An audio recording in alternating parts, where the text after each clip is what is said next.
जय जय शङ्कर हर हर शङ्कर जय जय शङ्कर हर हर शङ्कर जय जय शङ्कर हर हर शङ्कर जय जय शङ्कर ஸ்ரீ சங்கர சரிதம்.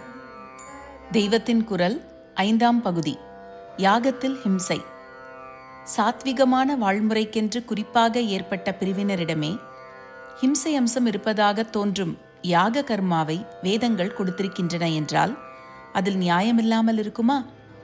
யக்ஞ பலியால் சில தேவ சக்திகள் பிரீத்தியடைந்து லோகத்துக்கு நல்லது செய்கின்றன. பலியாகும் பிராணியும் சத்கதி அடைகிறது என்று சாஸ்திரம் சொல்கிறது. ப்ரூவ் பண்ணி காட்ட வேண்டும் என்று சொன்னால் சொல்பவர்களிடம் நீங்கள்தான் இப்படி இல்லை என்று ப்ரூவ் பண்ணி காட்டுங்களேன் என்று திருப்பிச் சொன்னால் என்ன பண்ணுவார்கள்? லோக சேமத்தையே உத்தேசித்து ஏற்பட்ட ஒரு சாஸ்திரத்தில் தத்வார்த்தங்களிலும் ஆத்மானுபவத்திலும் உச்ச நிலைகளை சொல்வதாக உலகமே கொண்டாடும் ஒரு சாஸ்திரத்தில் வீணுக்கு இப்படி ஒரு பிராணியை அக்னியில் ஆஹூதி செய்யும்படி சொல்லியிருக்குமா? யாகம் என்ற பெயரில் கூட்டங்கூட்டமாக பிராணிவதை பண்ணி பிராமணர்கள் தின்றிருந்தால் தப்புத்தான்.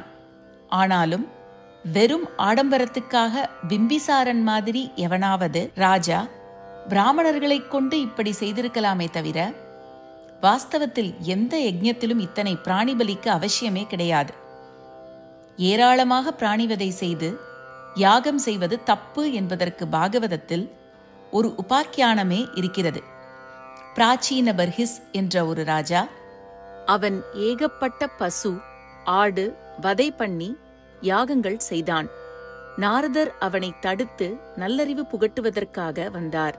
வந்தவர் என்ன பண்ணினார் என்றால் ஸ்வர்கலோகத்தில் நடக்கும் ஒரு காட்சியை அவனுக்கு காட்டினார். அதிலே ஒரு பெரிய ஆட்டுக்கூட்டம்.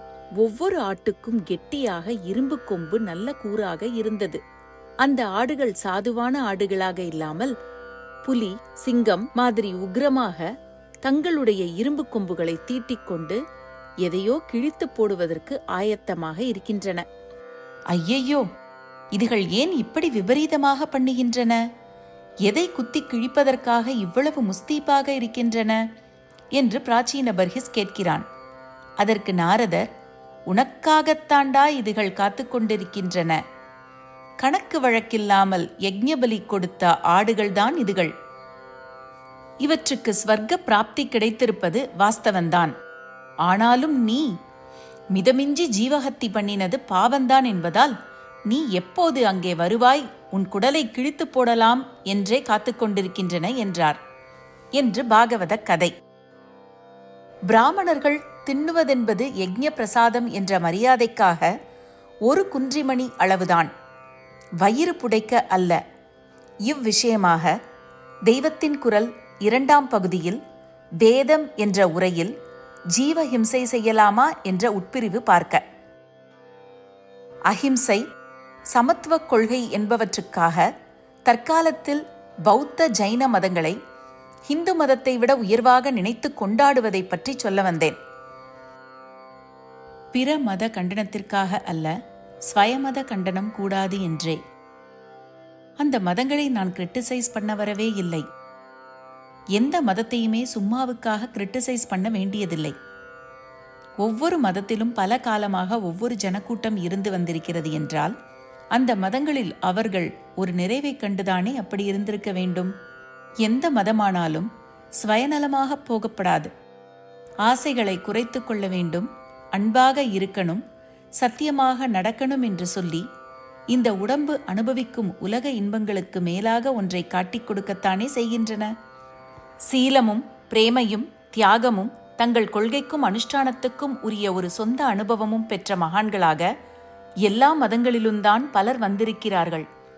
தத்துவ சோதனமும் தீர்க்கமாக பண்ணிக்கொண்டு போகும் அறிவாளிகளான பிலாசபர்களும் பௌத்தம், மீமாம்சை, நியாயம், சாங்கியம் போன்ற மதங்களில் இருந்திருக்கிறார்கள். பௌத்தரான நாகார்ஜுனர் புஸ்தகங்களில் எனக்கே ஒரு ஈடுபாடு உண்டு. ஆனால் எந்த மதமும் தப்பில்லை என்னும்போது நம்முடைய மதத்தை மட்டும் அப்படி தப்பானது என்று சொல்லலாமா என்பதுதான் கேள்வி. நம்முடையது என்ற ஸ்வய அபிமானத்தில் ஃபேடாக, அதாவது அபிமான வெறியாக போகாமல் நிஷ்பக்ஷபாதமாக பார்த்தாலே, இப்போது நான் காட்டின மாதிரி எந்த மதத்தையும் விட இதில்தான் தலைமுறை தத்துவமாக அதிக மகான்கள், அதாவது இந்த மதானுஷ்டானத்தால் ஸ்வானுபூதி பெற்ற பெரியவர்கள் தோன்றியிருக்கிறார்கள். எந்த மதத்தை விடவும் வெகு நீண்ட காலமாக இது ஒன்றுதான் ஒப்பற்ற ஒரு நாகரீக சமுதாயத்தை ஜீவசக்தியுடன் காப்பாற்றி வந்திருக்கிறது என்று தெரிகிறது. எல்லாருக்கும் ஒரே ஏற்பாடாக பண்ணி வைக்காமல் பலதரப்பட்டவர்களுக்கும் அவரவருக்கேற்ற காரியம், ஆச்சாரம், அதாவது வாழ்க்கையொழுக்கம், அவரவருக்கு பிடித்த இஷ்ட மூர்த்தி என்று இடம் கொடுத்துள்ள நம்முடைய மதத்திலேதான் சகல லெவல்களிலும் அதற்கான உயர்ந்த அனுபவங்களை பெற்று ஒரு லெவலிலிருந்து சௌக்கியமாக அடுத்த லெவலுக்கு போய் கடைசியில் பரமாத்மாவே ஜீவாத்மா என்று ஆகிவிடும் பரம சத்திய நிலை வரையில் ஜீவனுக்கு சீராக வழியமைத்து கொடுத்திருக்கிறது என்பதை எப்படி சொல்லாமல் இருப்பது? சாதாரணமான லௌகீக அனுபவங்களுக்கு மேலே எதையோ ஒன்றை எல்லா மதங்களும் அடைவிக்கின்றன என்று அவற்றை கொண்டாட வேண்டுமென்றால், அவை அடைவிக்கிறவற்றுக்கும் மேலே உத்தமோத்தமமான ஜீவ பிரம்ம ஐக்கியம் என்ற முடிவான நிறைவை நம் மதம்தான் அடைவிக்கிறது என்பதற்காக இதையும் அவற்றுக்கு மேலே கொண்டாடுவது சரிதானே? இப்படி இதன் தனி விசேஷங்கள் இருக்கிறபோது இதன் பெரிய நிறைவான பரம தாத்பரியத்தையோ அதற்கு போகிற வழியிலுள்ள இடைநிலையில் அவ்வப்போது ஒரு நிறைவைத் தரும் சம்பிரதாயங்களையோ புரிந்து கொள்ளாமல் மற்ற மதங்கள் இதை கண்டிக்கும் போது, எல்லா மதமும் உசத்திதான், ஆனால் எல்லாவற்றிலும் உசந்த நம் மதம் மட்டும் அவை எல்லாவற்றின் கண்டனத்தையும் வாங்கி கட்டிக்கொண்டிருக்க வேண்டியதுதான் என்று சும்மா இருக்கலாமா? ஜீவனுக்கும் பிரம்மத்திற்குமே வித்தியாசமில்லை என்று முடிக்கிற மதத்தில் இத்தனை வர்ணாசிரம வித்தியாசம் இருக்கிறதென்றால் அதற்கு என்ன காரணம் என்று நன்றாக அலசி ஆராய்ந்து பார்க்காமல் வித்தியாசம் பண்ணும் மதம் என்று மற்றவர்கள் கண்டிக்கும் போது நாம் உண்மையை அலசி புரிந்து கொண்டு அவர்களுக்கும் எடுத்துச் சொல்லாமல் சும்மா இருந்து விடுவதா? புத்தர் பெரியவர், ஜினர் பெரியவர், ஆனால் அவர்களும் எதிலும் நல்லதிருக்கிறது. நாம் பாட்டுக்கு சமரசமாக இருந்துவிட்டு போவோம், வைதீக மதத்தை நாம் ஏன் கண்டனம் செய்ய வேண்டும் என்று இருந்துவிடவில்லையோல்யோ? அப்படியானால் அவர்கள் இதை கிரிட்டிசைஸ் செய்தது சரியில்லை என்று நமக்கு நன்றாக காரணம் தெரியும் போது நாமும் அவர்களுடைய கிரிட்டிசிசத்தை கிரிட்டிசைஸ் செய்து சத்தியத்தை நிலைநாட்டுவதற்கு நம்மாலான முயற்சி பண்ணுவது சரிதானே? சரியான ஆதி மத சித்தாந்தம் எதுவும் இல்லாமலிருக்கிற வெளி தேசங்களில் அந்த தேசத்து ஜனங்களின் பக்குவ நிலை, கலாச்சாரம் முதலியவற்றுக்கு ஏற்றனவாக ஒருவித உள் நிறைவை கொடுக்க உபகாரம் செய்வதாக பௌத்தம், கிறிஸ்துவம், இஸ்லாம் முதலியன அங்கே இருக்கின்றன. அப்படியே இருக்கட்டும், அதை நாம் ஆக்ஷேபிக்கவே வேண்டாம். ஆனால் எல்லா நிலைகளில் உள்ளவர்களுக்கும் ஏற்றபடி வழி போட்டு கொடுத்து உச்சியான நிறைவு வரையில் அழைத்து கொண்டு போகும் ஒரு மதம் நமக்கும் இருக்கிறபோது, இங்கே அந்த மதங்கள் இடம் பிடிக்க வரும்போதும் நாம் ஒன்றும் ஆக்ஷேபிக்க கூடாது என்றால் எப்படி? ஆச்சாரியால் கதை கேட்க உட்கார்ந்திருக்கிறோம். அவரை பெரியவர் என்று லோகம் பூரா கொண்டாடுகிறது. அவர் சொன்னவற்றில் அபிப்பிராய பேதமுள்ளவர்கள் கூட அவர் மகா புத்திமான் என்றும், ஜனங்களுக்கு தாம் செய்ய வேண்டிய ஒரு மிஷன் இருக்கிறது என்ற டெடிகேஷனோடு ராப்பகல் பாடுபட்ட தியாகி என்றும் இன்னும் இப்படி பல தினுசாகவும் போற்றுகிறார்கள். அப்படிப்பட்டவர் முக்கியமாக பண்ணியது என்ன? அவர் காலத்தில் இங்கே இருந்த மற்ற மதங்களையெல்லாம் கண்டனம் பண்ணி வைதீகமான சனாதன தர்மத்தை மறுபடி ஜீவனோடு பிரகாசிக்க செய்ததுதானே? அதற்காகத்தானே அந்த அவதாரம் ஏற்பட்டதே. அப்படி இருக்கும்போது எந்த மதத்தையும் எதுவும் கிரிட்டிசைஸ் பண்ணாமல் ஆச்சாரியாளை பற்றி உபன்யாசம் செய்வதென்றால் எப்படி? சரியான காரணம் காட்டி கிரிட்டிசைஸ் செய்கிறதில் தப்பே இல்லை. விதண்டாவாதமாக பண்ணினால்தான் தப்பு. நியாயமான காரணங்கள், பாயிண்ட்கள் தோன்றும் போது நாமும் மற்றவர்களை கிரிட்டிசைஸ் செய்ய வேண்டியதுதான். அதே மாதிரி அவர்களும் நம்மை செய்ய வேண்டியதுதான். கண்டனம் செய்வதில் தப்பு 2 விதத்தில்தான் இருக்கிறது. ஒன்று, சரியாக காரணம் காட்டாமல் விதண்டை பண்ணுவது. இன்னொன்று, நம் மனசில் துவேஷத்தோடு கிரிட்டிசைஸ் பண்ண போவது.